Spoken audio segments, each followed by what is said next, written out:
जी students, अस्सलाम वालेकुम। Icom part 1 principle of economics. Topic जो है वो हम डिमांड का डिस्कस कर रहे थे। लास्ट लेक्चर में हमने डिस्कस किया राइज इन डिमांड और अभी हम डिस्कस करेंगे फॉल इन डिमांड। तो फॉल इन डिमांड की अगर हम बात करें, मैं थोड़ा सा व्यू आपको पहले बता दूं कि डिमांड क्या है,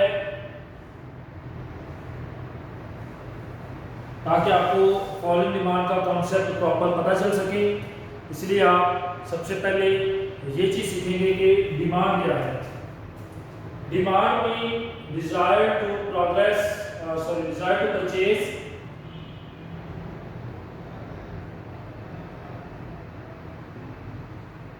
Dzire to purchase with purchasing power,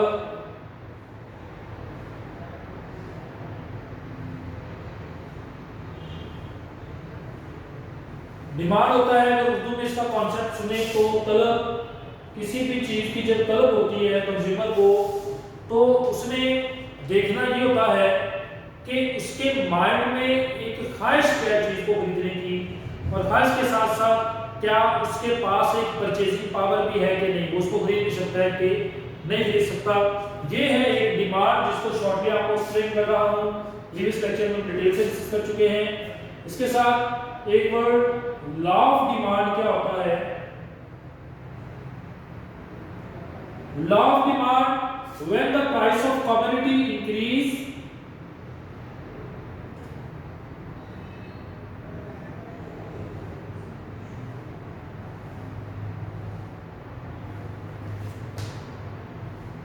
demand for it decrease. Price of commodity increase, demand for it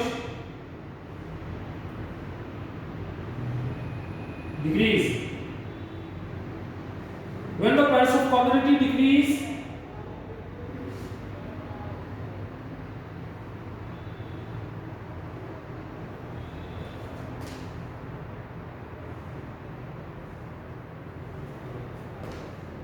quantity demand for it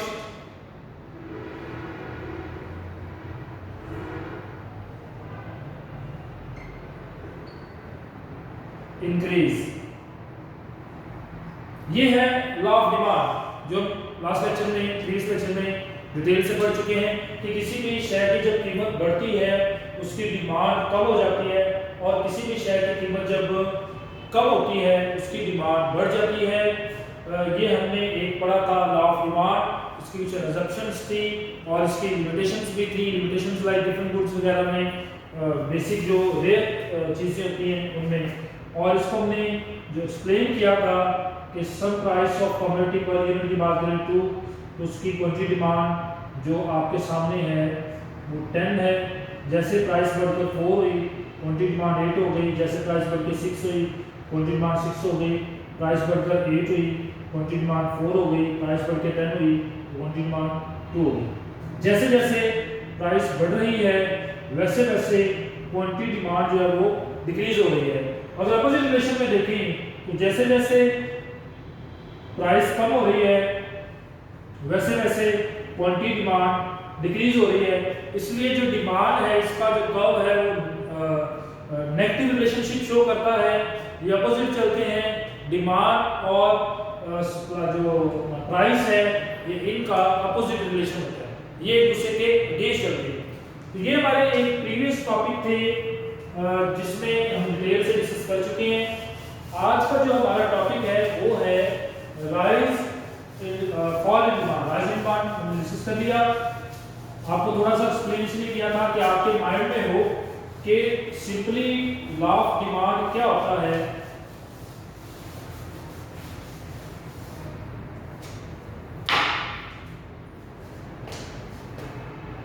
fall in demand को डिस्कस करेंगे।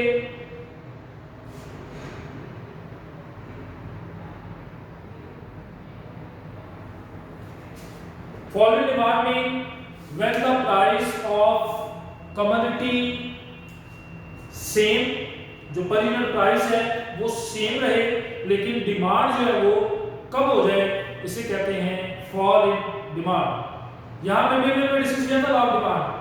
तो लॉ ऑफ डिमांड में जब किसी चीज की कीमत कम होती है तो डिमांड बढ़ जाती है, ये लॉ ऑफ डिमांड था। लेकिन फॉल इन डिमांड में क्या होता है, जब किसी चीज की कीमत कम हो रही है तो जो डिमांड है वो वही रहती है, या जब किसी चीज की कीमत जो है वो सेम है लेकिन डिमांड गिर जाती है। दोनों सूरतें हैं, दोनों सूरतों को हम यहाँ पे डिटेल से डिस्कस करेंगे। पहली सूरत में ये आती है first thing,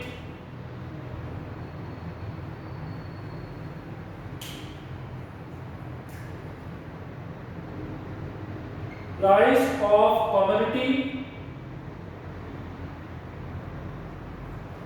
remain constant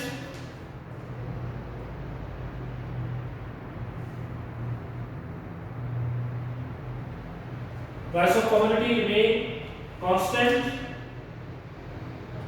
quantity demand for it decrease।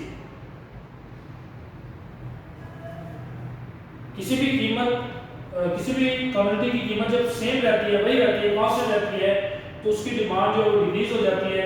इसको कहते हैं फॉल इन डिमांड। अगर बाय टेबल इसको एक्सप्लेन करें तो ये आपके सामने एक पर यूनिट प्राइस मेंशन कर दी और इसके अपोजिट है क्वांटिटी डिमांड। जैसे पर यूनिट प्राइस थी आपके पास 2 और क्वांटिटी डिमांड 20। प्राइस तो आपके सामने वही है 2 ही है, लेकिन डिमांड कम हो गई 10 पे आ गई। प्राइस में कोई फर्क नहीं आया, डिमांड उस वक्त गिर गई है। जबकि लॉ ऑफ डिमांड कहता है कि डिमांड तब गिरती है जब किसी चीज की कीमत कम होती है, ज्यादा होती है। लॉ ऑफ डिमांड क्या कहता है, लॉ ऑफ डिमांड कहता है कि जब 2 रुपए में 20 यूनिट थे, 4 पे हुए तो 15 यूनिट हो गए। यानी कि लॉ ऑफ डिमांड के मुताबिक जब किसी चीज की कीमत बढ़े तो डिमांड गिरती है, जब किसी चीज की कीमत बढ़े तो डिमांड गिरती है, ये लॉ ऑफ डिमांड कहता है। लेकिन अगर हम यहाँ पे बात करें तो यहाँ पे तो प्राइस वही है लेकिन डिमांड गिर गई है। इसके गिरने की वजह, इसके फॉल की वजह क्या है, फॉल इन डिमांड। कि ये भी एक टॉपिक होता है जिसमें आप सेंस ये एक्सप्लेन कर सकते हैं कि जैसे ही किसी चीज की कीमत में कोई फर्क नहीं आ रहा लेकिन उसकी डिमांड में फर्क आ रहा है, तो ये है फॉल इन डिमांड। अगर हम यहाँ पे डायग्राम की बात करें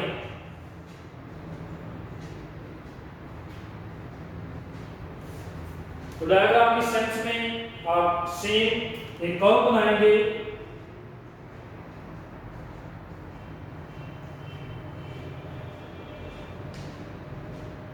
लेफ्ट हैंड साइड पे प्राइस,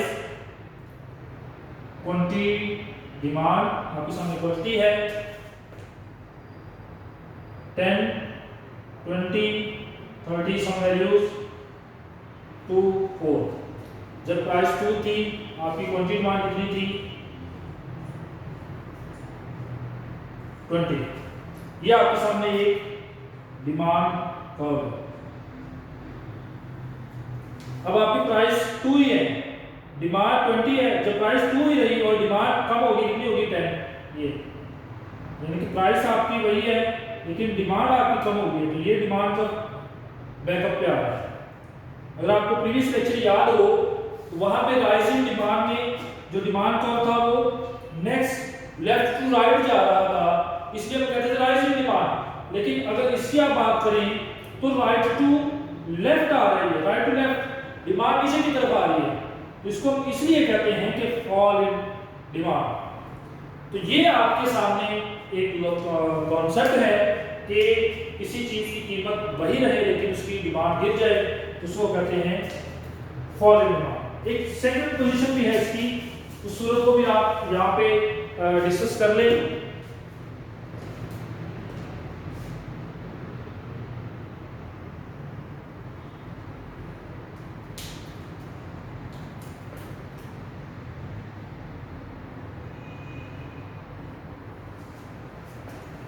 सेकंड कंडीशन क्या है, फॉल इन डिमांड में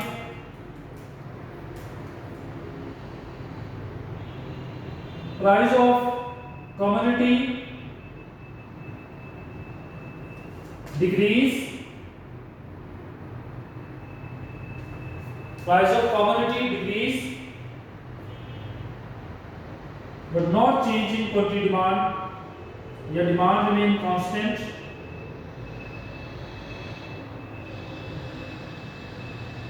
demand for it not change।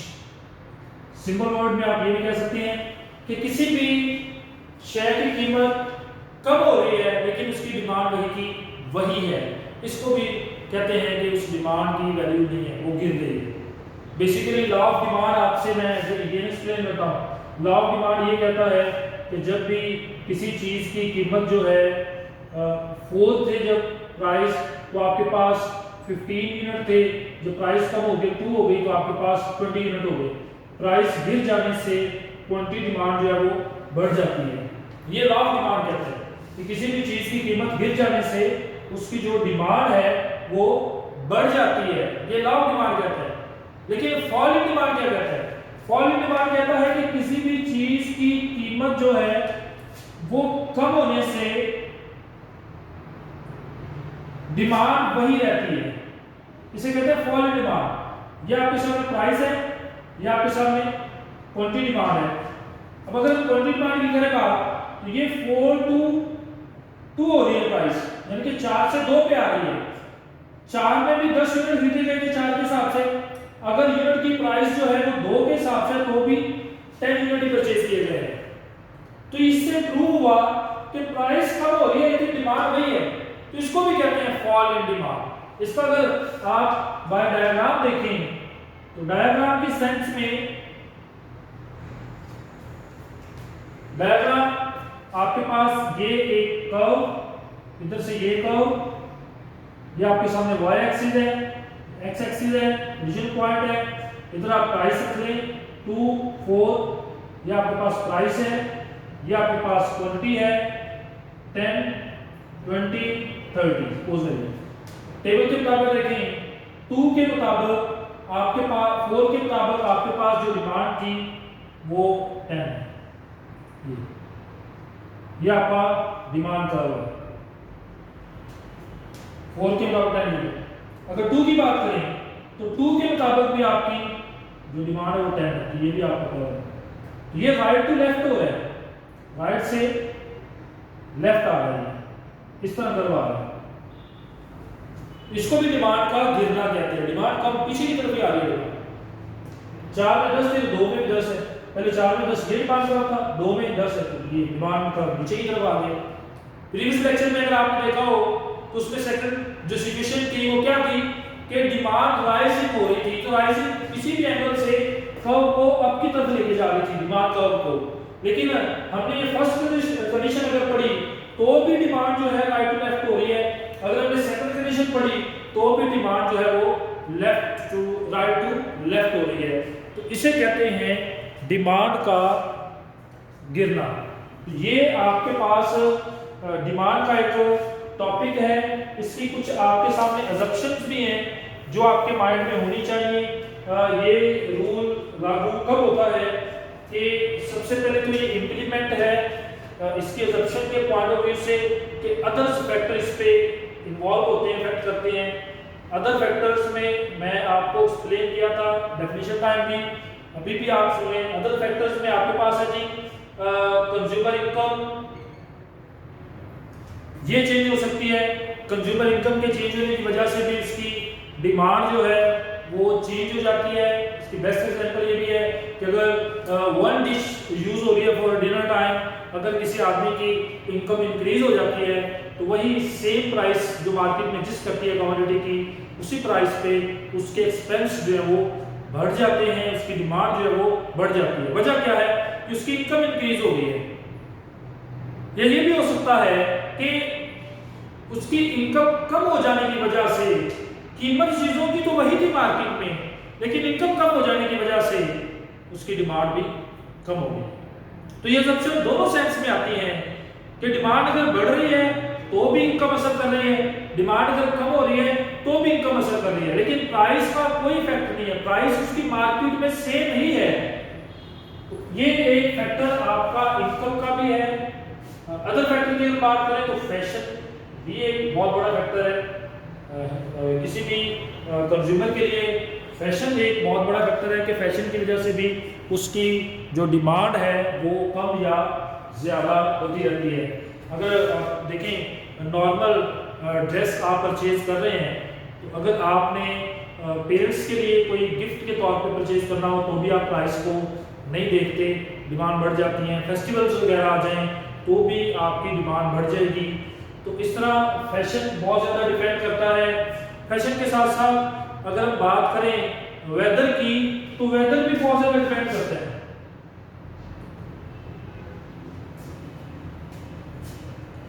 Weather के पॉइंट ऑफ व्यू से भी लोगों की डिमांड कम या ज्यादा होती है। अगर तो सीजनल प्रोडक्ट है तो कीमत जो भी हो, लेकिन लोगों की डिमांड बढ़ जाती है। और वेदर के साथ साथ अगर आप बात करें टेस्ट की, तो टेस्ट भी एक बहुत बड़ा इफेक्टिव एक पॉइंट है कि मार्केट के अंदर कंज्यूमर की डिमांड राइज होने में और कंज्यूमर की डिमांड फॉल होने में एक टेस्ट जो है ये भी एक बहुत बड़ा फैक्टर है, जिस वजह से लोगों की डिमांड कम या ज्यादा होती रहती है। इसका नंबर ऑफ फैक्टर बुक के अंदर मौजूद है, डिफरेंट राइटर्स की बुक है, आप उनको वहां से भी मेंशन कर सकते हैं। जैसे पॉपुलेशन एक बहुत बड़ा फैक्टर होता है किसी भी डिमांड को राइज और फॉल करने में। पॉपुलेशन के मुताबिक ही मार्केट में सप्लाई को और कंज्यूमर को आपस में मैच किया जाता है कि वो किस लेवल पे जाके मार्केट के अंदर सप्लाई है और किस लेवल पे जाके मार्केट के अंदर कंज्यूमर है। तो पॉपुलेशन की वजह से भी ये भी एक आप पॉइंट लिख सकते हैं क्वेश्चन में मेन पॉपुलेशन ये बहुत इफेक्टिव होता है कि किसी भी डिमांड के राइज और फॉल करने में। तो ये आपका टॉपिक था फॉल इन डिमांड। आप तरतीब से सारे लेक्चर्स रिफा के जो एक पेज है रिफा कनाल कैंपस का, वहाँ से आप सुन सकते हैं। अगर आप डिमांड के टॉपिक को समझना चाहते हैं तो फ्रॉम फर्स्ट लेक्चर से आप डिमांड का टॉपिक सुने, लॉ ऑफ डिमांड सुने और एक्सपेंशन कॉन्ट्रैक्शन सुने, राइजिंग डिमांड सुने, फॉलिंग डिमांड सुने। तो आई होप इंशाल्लाह आपको डिमांड का एक अच्छे से कॉन्सेप्ट क्लियर हो जाएगा। और इसको आप इकोनॉमिक्स के किसी भी टॉपिक को समझने के लिए आप ये भी ऑब्जर्व किया करें क्या प्रैक्टिकली लाइफ के अंदर इस तरह एग्जिस्ट होता भी है कि नहीं होता। आप अपने राउंड अबाउट नजर मारा करें क्या प्रैक्टिकली ऐसी चीजें मार्केट में एग्जिस्ट करती हैं कि नहीं करती। तो इस तरह आप आसानी से समझ जाएंगे कि इकोनॉमिक्स जो है वो कितना एक सिंपल सादा सब्जेक्ट है जो कि इंसान की प्रैक्टिकल लाइफ के ऊपर, उसके माइंड के ऊपर, आईक्यू लेवल के ऊपर ही ये सारी एक्सप्लेनेशन करता है।